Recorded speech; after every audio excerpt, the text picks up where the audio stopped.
আমাদের জন্য সিয়াম ফরজ টানা 1 মাস 30 দিন বা 29 দিন। কোন কোন উম্মতের উপর 30 দিন না, মাত্র 3টা রোজা ফরজ ছিল। কয়টা? আওয়াজ করে বলেন। আপনাদের কি মনোযোগ আছে না গেছে? মনোযোগ আছে? তাকবীর পড়েন তো, লিল্লাহে তাকবীর। আমাদের 1 মাস সিয়াম ফরজ। পূর্ববর্তী অনেক উম্মতের উপর 1 মাস ছিল না, 3টা ফরজ ছিল। কয়টা? প্রতি মাসের 13, 14, 15 ফরজ ছিল তাদের জন্য। কারো জন্য শুধু একটা, আশুরার রোজা। কোন কোন উম্মতের জন্য 10টা। কোন কোন উম্মতের জন্য রোজা ফরজ ছিল মৌনতার রোজা, আরবিতে বলে সওমুল ইনসাত, মানে সারাদিন খেতে পারবে, পান করতে পারবে, স্ত্রীর সাথে মেলামেশা করতে পারবে, কিন্তু কথা বলতে পারবে না। কথা বললেই তাদের রোজা ভেঙে যেতে। পড়েন সুবহানাল্লাহ। কি অদ্ভুত ব্যাপার! মৌন সম্মতির রোজা। যেমনটি সাইয়্যিদাতুনা মারিয়াম আলাইহাস সালাম বলেছেন, ইন্নী নাযারতু লির-রাহমানি সাওমা ফালান উকাল্লিমাল ইয়াওমা ইনসিয়া। তিনি বলেছেন, আজকে আমি রহমানের জন্য, মানে আল্লাহর জন্য রোজা মানত করেছি, আজকে আমি কারোর সাথে কথা বলতে পারবো না। তো রোজা রাখলে কথা বলতে পারবে না কেন? কারণ ওই শরীয়তে রোজার বিধান ছিল সকাল থেকে সন্ধ্যা খেতে পারবেন, পান করতে পারবেন, কিন্তু কথা বলতে পারবেন না। কথা বললেই রোজা ভেঙে যেত। সুবহানাল্লাহ বলেন। তাহলে সব জাতিগোষ্ঠীর উপরে রোজা ফরজ ছিল, কিন্তু ধরনটা ভিন্ন ছিল। মজার ব্যাপার হচ্ছে, আপনি বর্তমানেও বিভিন্ন ধর্মের দিকে তাকান, বৌদ্ধ ধর্ম, হিন্দু ধর্ম, খ্রিস্ট ধর্ম, তাদের মধ্যেও রোজা আছে। ইংরেজরা, খ্রিস্টানরা এটাকে বলে ফাস্টিং। কি বলে? ফাস্টিং। আমাদের হিন্দু ভাইয়েরা বলে উপবাস। তারা কি বলে? উপবাস। আবার এখন আন্দোলনেরও একটা মাধ্যম হয়েছে এটা, না খেয়ে থাকা। এটারে বলে অনশন। এটারে কি বলে? অনশন ধর্মঘট। মানে আমাদের দাবি না মানলে আমরা খাবো না, রোজা রাখলাম। আছে না নাই? তারপরে আধুনিক বিজ্ঞান এটার একটা নাম দিয়েছে না খেয়ে থাকাকে, অটোফিজি। কি বলে? অটোফিজি। জাপানের এক চিকিৎসা বিজ্ঞানী এই অটোফিজির উপর গবেষণা করে সে নোবেল পেয়েছে। সুবহানাল্লাহ পড়বেন না? এজন্য আল্লাহ তাআলা আমাদের জন্য গোটা রমাদানে এই সিয়ামকে ফরজ করে দিয়েছেন। আওয়াজ করে বলেন আল্লাহু আকবার। রাব্বুল আলামিন বলেন, ইয়া আইয়ুহাল্লাযীনা আমানু কুতিবা আলাইকুমুস সিয়াম। সিয়ামকে তোমাদের উপরে ফরজ করা হয়েছে, কামা কুতিবা আলাল্লাযীনা মিন ক্বাবলিকুম, যেমনি তোমাদের পূর্ববর্তীদের উপর রোজা ফরজ করা হয়েছিল, লাআল্লাকুম তাত্তাকুন, যাতে করে তোমরা আল্লাহ সচেতন হতে পারো, যাতে করে তোমরা মুত্তাকি হতে পারো। লাআল্লাকুম তাত্তাকুন, যাতে করে আমরা আল্লাহ সচেতন হতে পারি, আল্লাহ কনসিয়াসনেস আমাদের মধ্যে গ্রো করে। এটা হচ্ছে রোজার prime objective, the prime objective of সিয়াম। অনেকে জিজ্ঞেস করলে অনেকে বলে রোজার মূল উদ্দেশ্য হচ্ছে না খেয়ে থাকা। না। অনেকে বলে গরিবদের কষ্ট অনুধাবন করা রোজার উদ্দেশ্য। না। রোজার উদ্দেশ্য কি, সিয়াম পালনের উদ্দেশ্য কি, এটা আল্লাহ তাআলা স্পষ্ট এই আয়াতের পেছনে বলেছেন যে লাআল্লাকুম তাত্তাকুন, যাতে করে তোমরা আল্লাহ সচেতন হতে পারো, আল্লাহ ভীতি তোমাদের মধ্যে গ্রো করে, গড কনসিয়াসনেস, আল্লাহ কনসিয়াসনেস, আল্লাহ সচেতনতা যেন বাড়ে, দ্য সেন্স অফ অ্যাকাউন্টেবিলিটি, আল্লাহর সুপ্রিম কোর্টের কাঠগড়া এই দুনিয়াতে আমি যাই করলাম তার সবকিছু যে পাই টু পাই হিসাব দিতে হবে, এই sense, to enhance the sense that what ever we do Allah is watching me. আপনি যাই করেন কেউ দেখে না, কিন্তু দেখে কে? শুরুতেই তো জিজ্ঞেস করেছিলাম যে কেউ যেটা দেখে না সেটা দেখেন কে? কেউ যেটা শোনে না সেটা শোনেন কে? এর নাম হচ্ছে লাআল্লাকুম তাত্তাকুন, যাতে করে তোমরা আল্লাহ সচেতন হতে পারো, আল্লাহ ভীরু হতে পারো। দুনিয়ার কেউ দেখে না, কিন্তু আল্লাহ দেখে।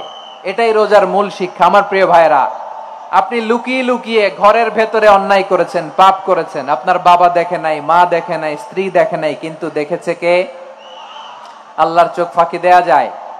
আচ্ছা, বুঝে থাকলে বলেন তো, সিসি ক্যামেরার চোখ ফাঁকি দেয়া যায় কি যায় না?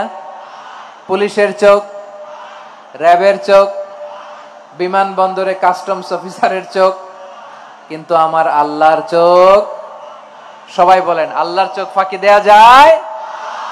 এই সেন্সটা নিয়ে আসা নিজের মধ্যে, আমি what ever I do Allah is watching me, যাই করি আল্লাহ দেখে। লাআল্লাকুম তাত্তাকুন। রমাদানের রোজা, ইফতারি, সিয়াম, ইবাদত সব কিছুর মধ্য দিয়ে আপনাকে খেয়াল করতে হবে যে লাআল্লাকুম তাত্তাকুন, এই স্ট্যান্ডার্ড এটা অ্যাচিভ হচ্ছে কিনা আমাদের, যাতে করে তোমরা মুত্তাকি হতে পারো, আল্লাহ ভীরু হতে পারো। তাকওয়া, এটা হচ্ছে the essence of Islam. What is তাকওয়া? তাকওয়া মানে কি? তাকওয়ার সংজ্ঞা অনেকে অনেক ভাবে দিয়েছেন। আমি সরাসরি সাহাবাদের কাছ থেকে একটা সংজ্ঞা আপনাদের শোনাচ্ছি। ওমরে ফারুক রাদিয়াল্লাহু তাআলা আনহু উবাই ইবনে কাব রাদিয়াল্লাহু তাআলা আনহুকে জিজ্ঞেস করেছিলেন, ইয়া উবাই মা হুয়া তাকওয়া, হে উবাই তাকওয়া কি? তাকওয়া কাকে বলে?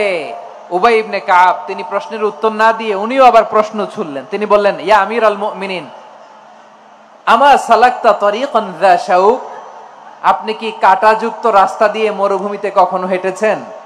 যে রাস্তার চারদিকে ক্যাকটাস, গুলমলতার কাঁটা, হেঁটেছেন?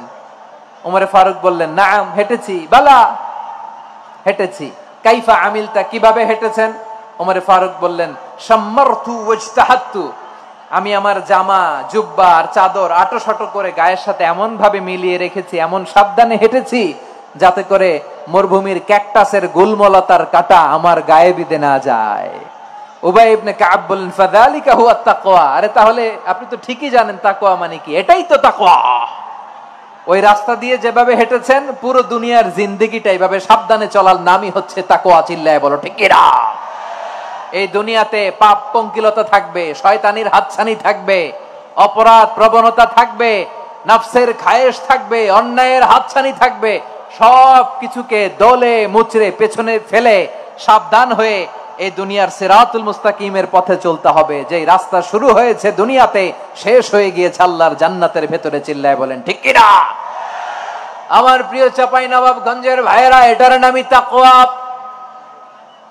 উবাই ইবনে কাব বললেন, ও আমিরুল মুমিনিন, ওই কাঁটাযুক্ত গুলমলতার রাস্তার মধ্যে ঠিক যেমনি সাবধান হয়ে আপনি হেঁটেছেন, এই দুনিয়ার বুকে ওই সাবধান হয়ে চলার নাম হলো তাকওয়া। সুবহানাল্লাহ। তাহলে তাকওয়া কারে বলে? আমার চাঁপাইনবাবগঞ্জের কলিজার টুকরা ভাইয়েরা, বুঝতে পারছেন আপনারা? হ্যাঁ, তাকওয়ার শুধু দুইটা নমুনা আপনাদের সামনে পেশ করব, আপনাদের ক্লিয়ার হয়ে যাবে। একটা নমুনা তো দিলাম, আরেকটা নমুনা, সেটাও ওমরে ফারুক রাদিয়াল্লাহু তাআলা আনহুর জীবনী থেকে। উনি ছিলেন ন্যায়পরায়ণ শাসক।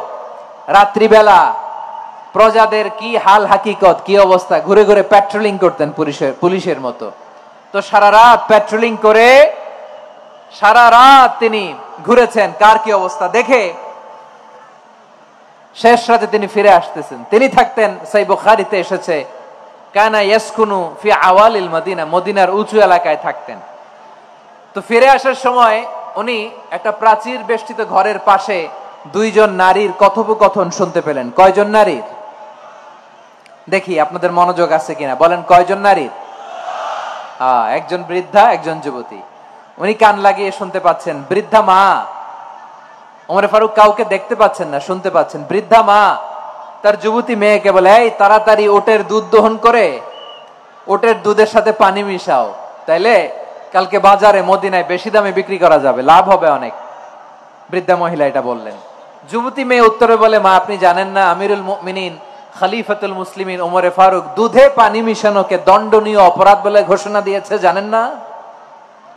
এবার বৃদ্ধা মহিলা বলে, আরে পাগলি, এই ভোর রাতে আমিরুল মুমিনিন ওমরে ফারুক আসবে কোত্থেকে? উনি আসবে কোত্থেকে? ওনার পাইক পেয়াদা সিকিউরিটি আসবে কোত্থেকে? কেউ দেখবে না। আরে কেউ দেখবে না, তাড়াতাড়ি দুধের সাথে পানি মেশাও। এই কথা যখন মা বলেছে, যুবতী মেয়েটা চমৎকার একটা উত্তর দিয়েছে। তিনি বলেছিলেন, ইয়া উম্মি, ও আমার মা, লাউলা রাআ উমর লা রাআ রব্বু উমর, ও আমার প্রিয়তমা মা, আপনি ঠিকই বলেছেন, গভীর রাতে ওটের দুধে পানি মিশালে ওমর দেখবে না, কিন্তু মা খেয়াল রাখবেন, ওমর যদি নাও দেখে, ওমরের রব কিন্তু দেখে। চিল্লায় বলেন ঠিক কিনা? দিস ইজ কল্ড তাকওয়া। লাউলা রাআ উমরু লা রাআ রব্বু উমর, ওমর দেখে না কিন্তু ওমরের রব দেখে। চিল্লায় বলেন ঠিক কিনা? এজন্য রব্বুল আলামিন বলেন, লা তুদরিকুহুল আবসার ওয়া হুয়া ইউদরিকুল আবসার ওয়া হুয়াল লাতীফুল খাবীর। তিনি এমন সত্তা, দুনিয়ার কোন চোখ তাকে দেখে না, কিন্তু দুনিয়ার সবগুলো চোখকে, সব মানুষের অ্যাক্টিভিটিসকে আরশের উপর থেকে সব কিছু মুহূর্তে মুহূর্তে দেখতে পান কে? তাহলে তাকওয়া কারে বলে বুঝতে পারছেন? হ্যাঁ, দুনিয়াতে সাবধানে চলার নাম তাকওয়া। কেউ দেখে না, কিন্তু আল্লাহ দেখে। এই সেন্স, এই জবাবদিহিতার ভয়, দ্য সেন্স অফ অ্যাকাউন্টেবিলিটি, এই সেন্স নিজের মধ্যে গ্রো করার নাম হচ্ছে তাকওয়া। আর এই সিয়াম পালন করার প্রাইম অবজেক্টিভ অফ সিয়াম হচ্ছে লাআল্লাকুম তাত্তাকুন। আওয়াজ করে বলেন, লাআল্লাকুম তাত্তাকুন।